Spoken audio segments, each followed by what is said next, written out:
Buenas tardes, mi nombre es Moisés Arturo y me tocó exponer el desarrollo humano y aprendizaje significativo. El desarrollo humano. El ser humano tiene un largo periodo de inmadurez. Quiere decir que desde los primeros años de vida es muy dependiente de las personas más adultas. Esto ocasiona que su periodo de aprendizaje sea muy extenso y pueda aprender de manera simultánea varios estímulos. El desarrollo es el proceso que experimenta un organismo que cambia con el tiempo hasta alcanzar un estado de equilibrio. El ser humano nace con una serie de conductas y de disposiciones que se van a ir especificando a lo largo del tiempo. La psicología del desarrollo. La psicología del desarrollo estudia el proceso de humanización del hombre que tiene lugar después del nacimiento, por, porque el hombre necesita hacerse humano en un medio social favorable, con intervención de los adultos y de los coetáneos, y sin ella no llega a alcanzar sus potenciales. La psicología del desarrollo no solo se interesa por estudiar al niño en las distintas etapas por las que va pasando, sino que busca sobre todo descubrir las leyes que gobiernan el desarrollo y cómo se van formando las funciones adultas. La psicología del desarrollo nos plantea que la existencia de un medio social resulta indispensable para el desarrollo de un ser que es tan frágil cuando llega al mundo y que no podría sobrevivir sin que los otros le prestaran una continua atención durante años. La actividad del hombre es siempre un complejo entramado de interacciones entre su naturaleza y la cultura que con ella han creado.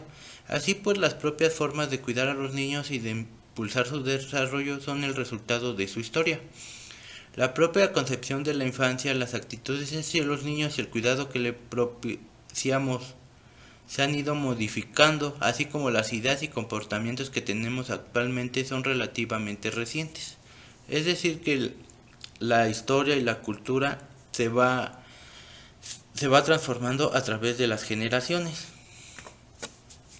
Los inicios de la psicología del desarrollo. En 1900 John Watson publicó un artículo en el cual constituye una especie de manifiesto sentando las bases de una psicología anterior y que señala los comienzos del conductismo.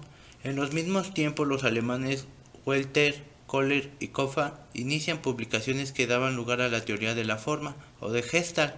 Ellos combatían sobre todo el carácter analítico y atomista de la psicología y mostraban la importancia que tienen las totalidades o las estructuras globales del conocimiento. El conductismo. El conductismo nació con una cierta vocación por el estudio del niño por dos razones. Por una parte, en base propiciaba el estudio de la conducta sin referencias a la conciencia. Los niños pequeños y los animales son buenos sujetos para estudiar la conducta, ya que resulta difícil estudiar en ellos la conciencia. Wansop se interesaba por la educación y pensaba que el conductismo era una concepción del mundo que nos iba a ofrecer un mundo mejor. Para alcanzar este mundo los niños son un elemento importante. En 1917 Watson recibió una beca para estudiar el desarrollo de los reflejos y los instintos en los niños pequeños y estableció un laboratorio para trabajar con ellos donde realizó un estudio sobre las emociones y un trabajo sobresaliente sobre el condicionamiento del pequeño Albert. Las teorías sobre el desarrollo. Hay muchísimas teorías, pero las que más destacan van a ser las siguientes. La teoría de psicoanalítica trata de elaborar un modelo del funcionamiento psicológico consciente, pero sostiene que las principales determinantes de la conducta son inconscientes y se le interesa principalmente por estudiar la motivación que origina la actividad, que es atribuida a una energía interna del organismo que puede canalizarse de distintas maneras. El niño pasa por una serie de estadios relacionados con la forma en que se establece la satisfacción de las necesidades. La teoría conductista. En la teoría conductista la posición centra su interés en el estudio de la conducta manifiesta en la que el organismo hace. Se preocupa sobre todo por estudiar cómo a partir de las conductas son las que nace el sujeto, que serían reflejos incondicionados, se van formando nuevas conductas por el medio del condicionamiento. En ello consiste el aprendizaje, que es el proceso por el cual se conforman conductas nuevas. El desarrollo puede reducirse a un proceso de incremento cuantitativo de conductas que cada vez se hacen más complejas. La psicología de la Gestalt esta teoría defiende que para conocer el sujeto se sirve de estructuras que tienen una base física y que se imponen por sus cualidades internas. Las estructuras son totalidades complejas. Para las gestaltistas, las unidades simples no son el punto de partida, sino el producto de la descomposición de unidades complejas. Esas totalidades o gestalten son comúnmente en todos los niveles de funcionamiento cognitivo y por lo tanto no existe propiamente una génesis. La teoría de Piaget trata de explicar específicamente el proceso de desarrollo, refiriéndose principalmente a la formación de conocimientos. Piaget considera que desde el principio las conductas son complejas, y en esto se aproxima a la teoría de Gestalt, pero también considera que las formas complejas se van construyendo y por lo tanto cambian a lo largo del desarrollo. El niño va pasando por una serie de estadios que se caracterizan por la utilización de distintas estructuras. Para Piaget, la psicología tiene que explicar los mecanismos internos que permiten al sujeto organizar su acción. La teoría de Vygotsky se interesa principalmente por los determinantes sociales del desarrollo, manteniendo que el desarrollo del individuo es indisociable de la sociedad en la que vive, lo cual le transmite formas de conducta y de organización del conocimiento que el sujeto tiene que interiorizar. Él nos plantea que el medio social tiene un gran influismo sobre el niño y en su crecimiento. La psicología cognitiva trata de estudiar los procesos internos que tiene lugar en el sujeto. Este es considerado como un procesador o elaborador de información y construye representaciones internas del mundo y de su propia conducta. Muchos de los procesos que describe son asociativos. Ahora nos toca hablar del aprendizaje significativo. El aprendizaje significativo comprende la adquisición de nuevos significados y a la inversa, estos son productos del aprendizaje significativo. La esencia del proceso del aprendizaje significativo reside en las ideas expresadas simbólicamente. Son relacionadas de modo no arbitrario, sino sustancial, con lo que el alumno ya sabe, señalándole algún aspecto esencial de su estructura de conocimientos. El aprendizaje significativo presupone tanto que el alumno manifiesta una actitud hacia el aprendizaje significativo, es decir, una disposición para relacionar no arbitrariamente sino sustancialmente el material nuevo con su estructura cognitiva, como que el material que aprende es potencialmente significativo para él, especialmente relacionado con su estructura de conocimiento, de modo intencional y no al pie de la letra. El aprendizaje significativo depende de dos factores principales que intervienen en el establecimiento de esta clase de relación: la naturaleza del material. Esta propiedad de la tarea del aprendizaje es lo que determina si el material es o no potencialmente significativo, y el segundo factor es la disposición de la función de la estructura cognitiva del alumno, es decir, si al alumno le interesa aprender del tema o no. La adquisición de significativos como fenómeno natural ocurre en seres humanos específicos.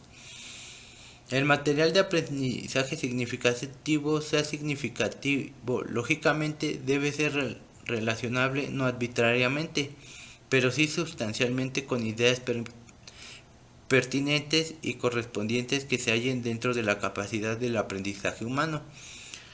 El primer criterio es la relacionabilidad no arbitraria. Significa que el material muestra suficiente intencionalidad. El segundo criterio es la relacionabilidad sustancial. Significa que si el material de aprendizaje es lo bastante no arbitrario, un símbolo ideativo y equivalente, que podría relacionarse con la estructura cognitiva sin que hubiese ningún cambio resultante en el significado. El significado mismo es un producto del proceso del aprendizaje significativo y se refiere al contenido cognitivo diferenciado que evoca en un alumno, dando un símbolo o un grupo de símbolos específicos después de aprendida cualquiera de estas expresiones. Tipos de aprendizaje significativo. El tipo básico de aprendizaje significativo es el aprendizaje de representaciones, que consiste en hacerse del significado de símbolos o una representación del significado. Las palabras solas son símbolos convencionales o compartidos socialmente. Cada uno representa un objeto, acontecimiento, situación o concepto unitario o otros símbolos de los dominios físico, social o ideativo. Pero cualquier lego o cualquier concepto, lo que un símbolo significa o representa es el primer algo completamente desconocido para él, algo que tiene que aprender. Al proceso mediante el cual aprende esto se le llama aprendizaje de representaciones y es coextendido con el proceso por lo que las palabras nuevas vienen a representar para él los objetos o ideas correspondientes a lo que se refieren a aquellas.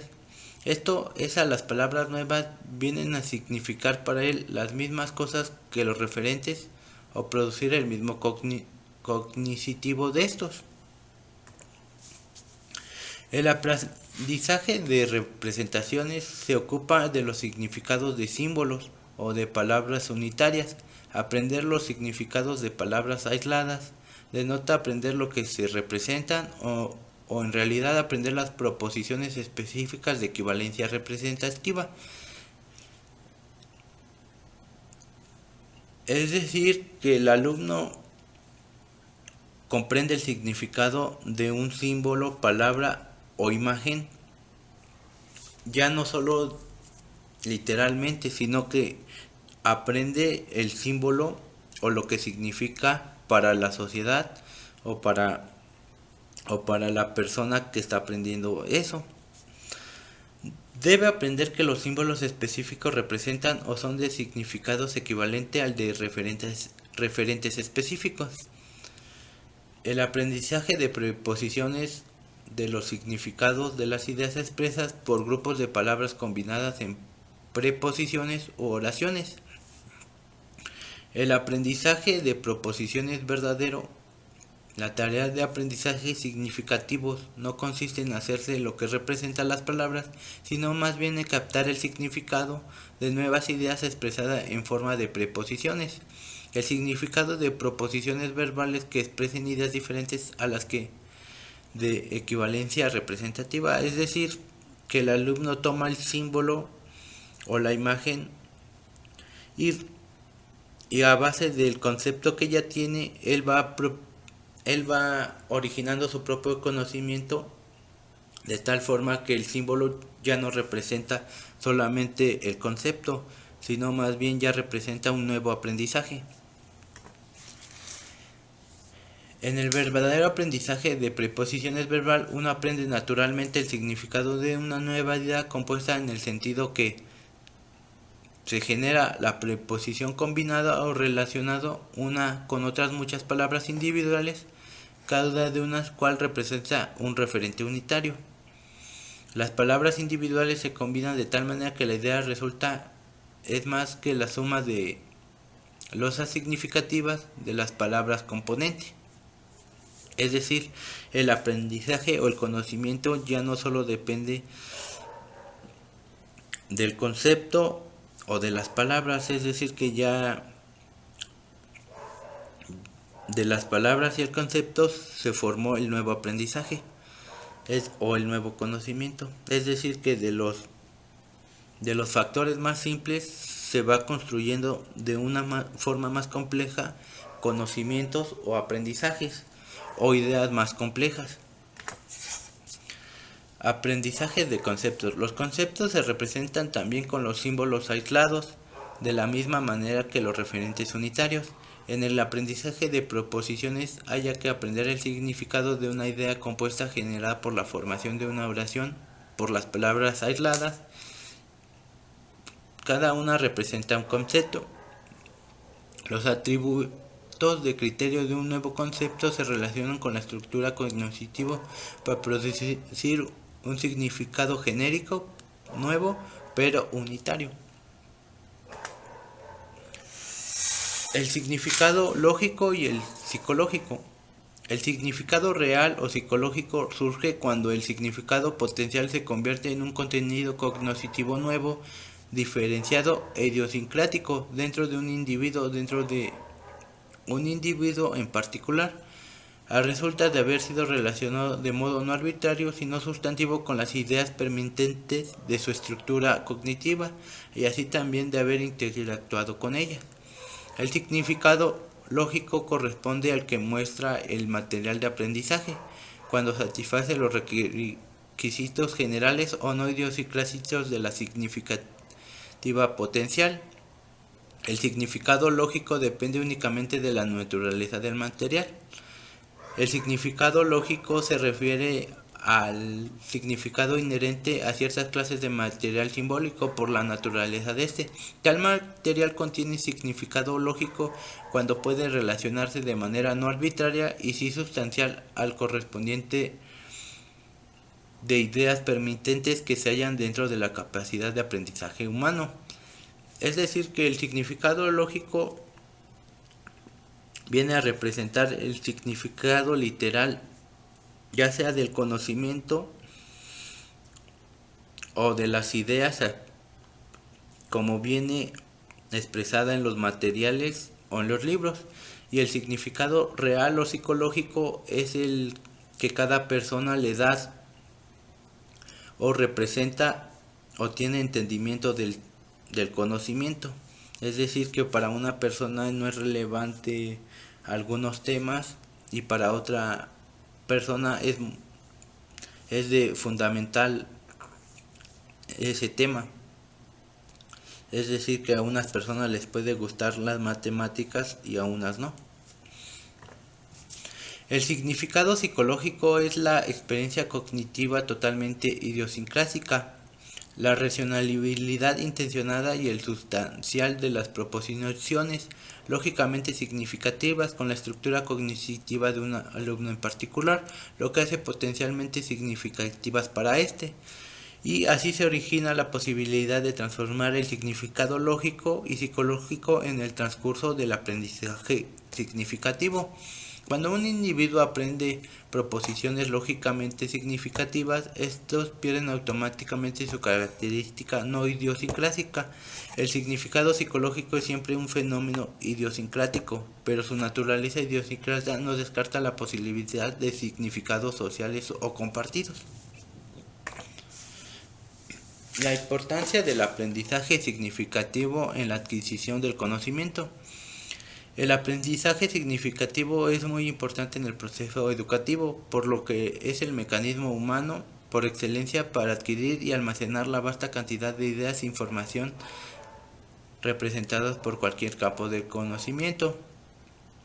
La enorme eficacia del aprendizaje significativo como medio del procesamiento de información y mecanismos de almacenamiento de la misma puede atribuir en gran parte a sus dos características distintivas: la intencionalidad al relacionar intencionalmente el material potencialmente significativo a las ideas establecidas y pertinentes de su estructura cognitiva. El alumno es capaz de explotar con plena eficacia los conocimientos que posee a manera de matriz ideativa y organizativa para incorporar y entender y fijar gran volumen de ideas nuevas. Y la naturaleza sustantiva o no literal de relacionarse e incorporar así el material nuevo a la estructura cognitiva, salva las dramáticas limitaciones impuestas por la brevedad del objeto y el periodo del recuerdo, mecanismo en el procesamiento y almacenamiento de información. Pues esto sería todo de mi parte y muchas gracias por su atención.